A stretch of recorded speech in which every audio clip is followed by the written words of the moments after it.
What's up, boys? Can you hear me good? What up? How are you guys? How's it going? Good, man. Yeah, good to see you guys. We're in Bangkok, huh? Let's go, baby. Who would have thought?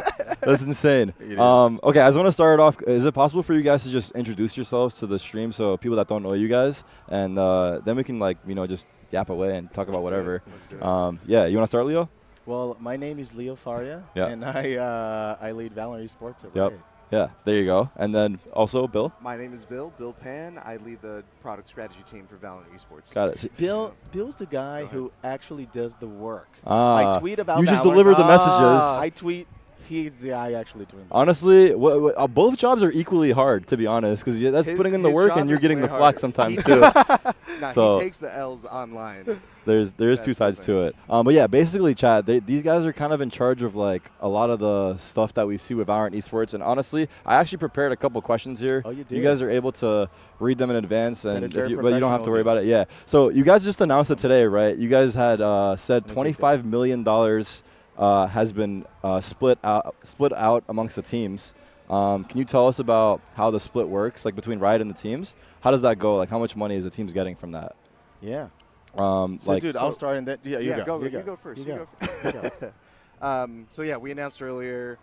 Thus far, we're only in March, right? Yeah. We've already shared $25 million. Which is crazy. It's crazy. Like, W Riot, big W for Riot. That's awesome. So last year we had about, I would say, $78 million total shared to teams. That's inclusive of team stipends, incentive payments, and of course all the skins that go into games. So that's team capsules and champs bundle. You said 78 million? 78 last year. Wow. Okay. So this year, I mean, last year the champs capsule and the teams bundles together was about $44 million. That's right. So the fact that we're at 25 already this year, and it's just March, we're doing great. Wait, that's Champs insane. Not out yet, obviously, right? Yeah. We're still doing super good with the team capsules and the season bundle together. Yeah.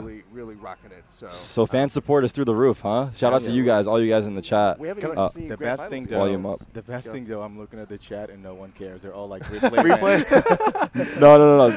It's honestly interesting because it's like the behind the scenes stuff that like you might not know like face value too much about it. Can you guys tell us which teams like made the most or which teams made the least? Oh, yeah. Is that possible? We don't want to spoil all of it. Okay. But just guess who's number one. It's not that hard to guess. Not that hard to guess. I don't want to be biased or anything like that, but I'm gonna go ahead and say EDG. It's EDG. Oh, is it? Oh, yeah, I was gonna say Sentinels. I was gonna say it. Is it EDG? Is Sentinels top 3? They gotta be top EDG. 3. I'm asking for a lot there. I can't say. Yet. Okay. Can't say yes. Sentinels always does well. I mean, we're going to reveal eventually. We're going to post rankings. Oh, it's going to come out? Year.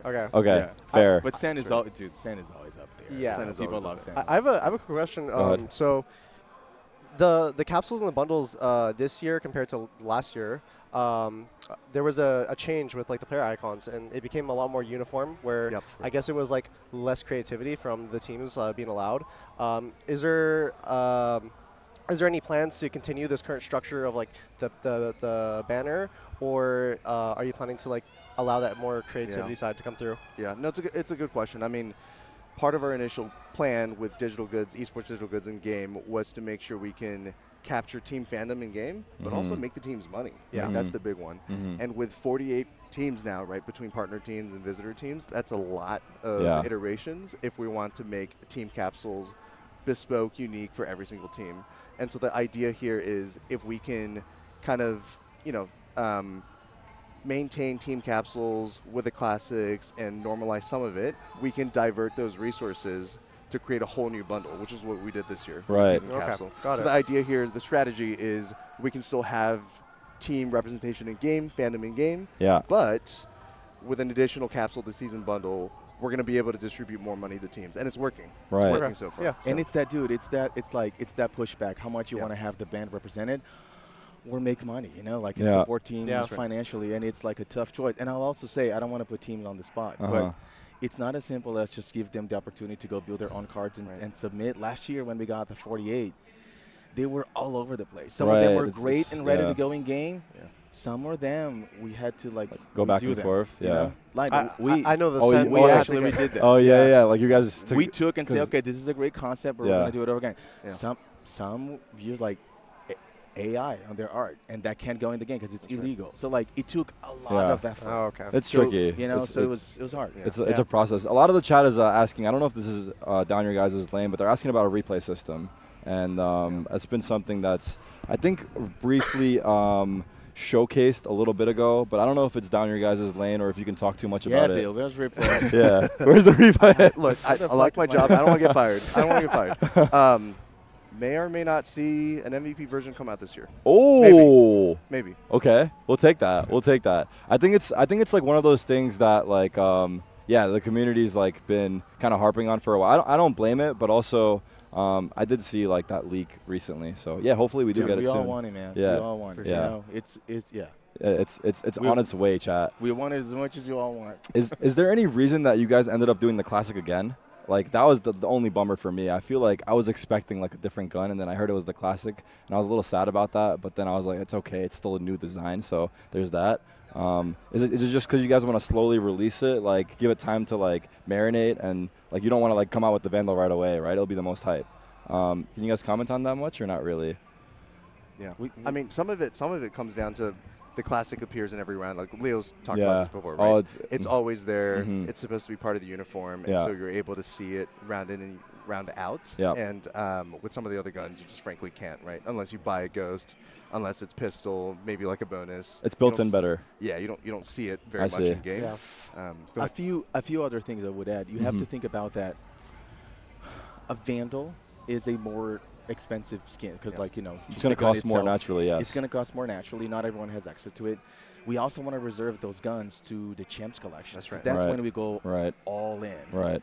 And while we're learning, there's just like overall quality beats quantity, right? So of course, if you're a fan of Sentinels, you want the Sentinels skin to be the best. Yeah. But fans from all 48 teams want that to be the case, and we can't make 48 the best. Right. So we reserve the best guns for something like champs, because everyone benefits. To give it the extra oomph, like, for making it more special. And look, dude, I get it. Like, you know, it feels like we kind of refreshed the existing capsules, but the idea was always to think about it as a team jersey. Every year, teams release a jersey. They're not necessarily that different, but if you're a fan, you want to go and support that team. And we saw that this year, 70% of people who bought, like, the Sentinels capsule this year also bought last year. Wow. So people are locked in. The retainment's there. I want to support my team, and That's fair. That's good. Okay. Can you guys give us any insight into potentially what the locations look like for next year, or what's what's your guys' thought? Like, what's the thought process and what goes into it, or is it just like, you guys just pick it out of a hat, or what's the like what's the thought process that goes into it? So last year at Champs, we announced, I believe, that we're going to for Champs next year, going to China. And then the year after that, we're going to come to North America or America somewhere, right? And so what we're trying to do is, number one, visit across the world the 4 international leagues, make sure they're represented on some level of a rotation. And then number two, make sure we visit places like this, right? Where Thailand it's ready for esports. You see the fans, you hear the fans, but like we don't come here for events all that often. Across you don't any game. See a gaming event here, like esports event. And so what we want to do is make sure we serve these audiences, these markets that get forgotten a little bit, right? And we want to make sure we let the players know that we care, we give a shit about them, and we're able to bring in Masters here to Bangkok, and in the future do the same thing around the world in other cities that aren't, the traditional, like, easy, let's say, like Seoul, South Korea. Like, every esports team is going to go there. Right. We want to make sure we cover the market and serve players in markets that are underserved, really. Yeah. So kind of try to, like, cater to everyone no matter where you are in the world. I think the match is, let me see. About to start? Really quickly, I'll take a look. The G2 one. For us, who was here? Who was here before us? It was John. That was a bad trade. I got one more for you guys. Okay. Because before I get you guys that, there's a chance that G2 win this event here. There's a good chance, actually. And there's also a chance that they end up getting taken out of the league at the end of the year if they don't qualify for champions. Do you guys have any thoughts on that? Like, is that going to be kind of crazy if that does happen? I have about 100 candles lit in my house hoping that won't happen. Praying every single day. I kneel and I'm like, please, you two make champions. Because it would be fucking awful. It would look awful. Can you imagine if they had a stellar year? So I mean, you could talk about how just because we work the system, right? We did, so we did. And so we wanted at least some chance, right? If you're going to perform in the regular season, the playoffs, and you're an Ascension team, it's unfair for you to relegate immediately, which is, I think everyone agrees. Yeah. It's a bad model. Yeah. And so the ability to defend their slot, if they finish within playoff to make IL playoffs, and then guaranteed extension of an Ascension slot if they make champs. Yes. We feel like that gives enough variation for teams. If you perform well, if you're a good partner, you should be able to stick around. So the only situation where they're relegated is if they are bottom 4 of the league. Right. If they make up to top 8, they have a chance to stay. If they make top 4, they're staying guaranteed. I see. Right. So this team is so strong. There's good safeguards you're saying for hopefully that situation being avoided. That's right. I will say like one thing though, like it's pretty common for teams to be like pretty dominant in a current meta, but then different meta doesn't actually suit them. So if there was like a meta that came out and like, do you have any like future plans to add like a safety net for like Ascension team that like potentially wins an event? Yeah, I think the short answer is like I think the things that we're making changes to Path of Pro and Ascension, they're good, but the system's not perfect, right? The system's not perfect. And so these are the things that we're going to continue to think about, continue to tweak year in, year out. And I think you're totally right. Like, if Ascension team comes up during they have like a Neon one trig, and Neon just falls off the face of the earth, it's something we're thinking about. So, and we also have teased that with this cycle ending in 26, 27 is an opportunity for us to make bigger changes. That's what you guys, because the team's contracts end in 26. Is that what it is? Yeah. And that's where we can do bigger changes to things like Ascension, how teams that are like not partnered come up, have the chance to play in bigger stages, and we're. Is it a possible chance for like expansion of making the franchise league more teams? Is that like a thought that you guys would consider, or not really necessarily? Not necessarily. I think the insight we have in our heads right now is that we would like it to be a little bit more open, Oh, have a better chance of getting in. And being more open could take a 1,000 different shapes. Like it could be, today we have 10 partner teams and 2 Ascension, so 10 plus 2. Yeah. It could be that we do 8 plus 4, 6 plus 6. Yeah. It could be that we create an LCQ and non-partner teams from Tier 2 have a chance to complete to come play a little bit. It could be a bunch of different things, but the idea of being a little bit more open so more people have a chance to play is what. Okay. That's awesome. The chat. This is one from the chat as well. They and I don't know if you guys can comment on it again, but it's agent bans. Do you think that's something that'll ever exist in Valorant? Is it something that you guys are having conversations about? Where's your head on that? It's been talked about. I mean, it comes down to like how many agents are out. Right? Yeah. Given the pace that we're reaching agents, this combo is going to come up more and more and more. Yeah. So I would say right now it's not in the immediate future, but it's most certainly going to come back up when we have a deep enough agent pool. Right. Like when we get closer to like 40, 50, which is still down the line, right? We're releasing like 2 or 3 agents a year. And right now, a lot of the agents fill a very specific niche, and there's no second, right? Yeah. So maybe like Waylay changes that.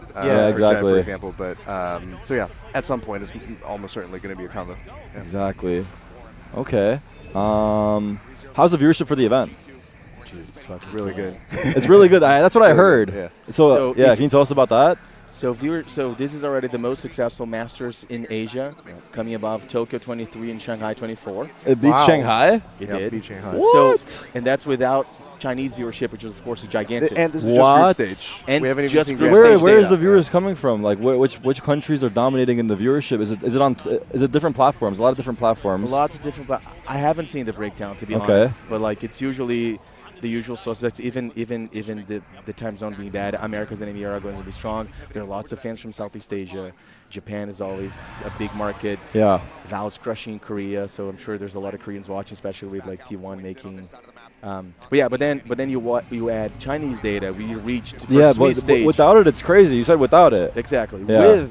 We reach 4.3 million viewers for group stage. Wow, yeah. Which already makes this the second most watched event ever. Yeah. Second only to Champ Seoul. That's which insane. is really dope. So you guys must be happy about that because that's pretty impressive. Pretty happy. Can't complain really, honestly. Yeah. Okay, cool. I think those were most of my main questions. Thanks. You got anything else, Tyson? Let me think real quick. I have something for you. Oh, you have a question for me? Yeah, there you go. Okay. Not a question. Please come back. There you go. Well, there you go. He might come back organically. Yeah. Heard about the Premier team. So. There you go. All right. Well, we appreciate your guys' time. It's much love to both of you. Thank you guys for coming on, answering that. Thanks for having us. And we'll be seeing you guys around. Bring Thank John you guys. back. Yeah. There you go. Good one back. Shout out. Shout out. Right. Sweet. Thank you guys. Thank you guys.